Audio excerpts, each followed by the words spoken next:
Hola, avui farem una foto en tres dimensions, el que es diu un anaglifo, que es té que mirar amb ulleres espacials d'aquestes de tres dimensions, però les antigues, les que és un ull blau i l'altre vermell. Comencem. Arxivo, abrir. Per aquí tinc dues fotos.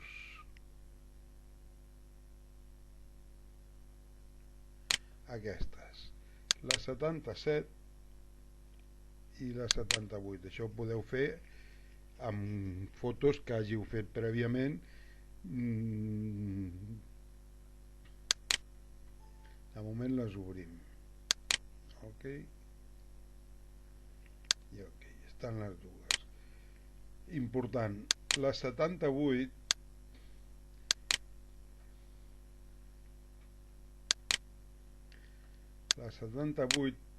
quasi no es distingeix, però si fixeu aquí veieu que hi ha el pal del fanal, aquí es talla aquí i aquí n'hi ha una mica més.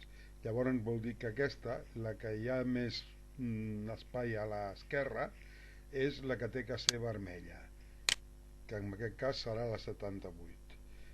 Agafem un control L, que és a niveles, que seria el mateix que imagen, bueno, ara no em deixa, però imagen ajuste niveles, però amb un control L ja hi som.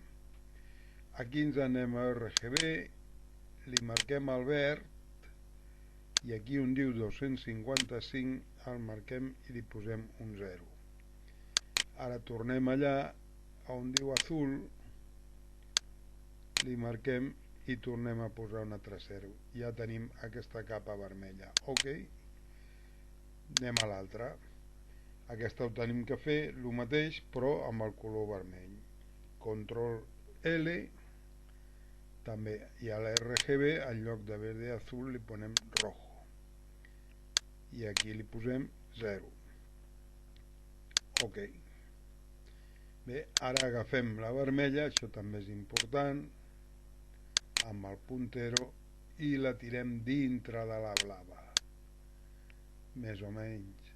Fem que ella sola es posa i veieu aquí tenim dos capes, una blava i una vermella. Amb la capa vermella marcada anem aquí i li diem diferència, i ara si es poseu les ulleres ja teniu un 3D la mar de maco. Si us fixeu, herbes, columna, aquí 1, 2, 3, 4, veig 5 dimensions. És una que està força bé. Bueno, llavors, una vegada això, anem aquí i li diem acoplar imagen.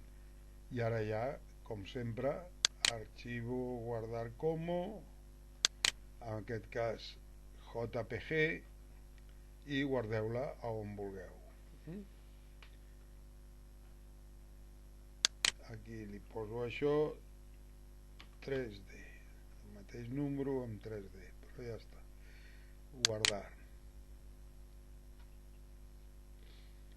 Ok, ara ja la tenim guardada.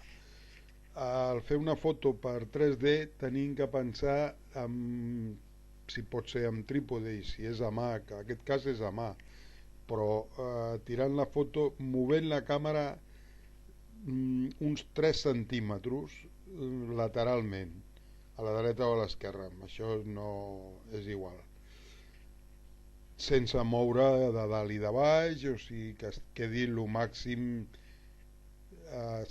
possible l'enfoque. Aneu fent proves a veure què surt. Gràcies.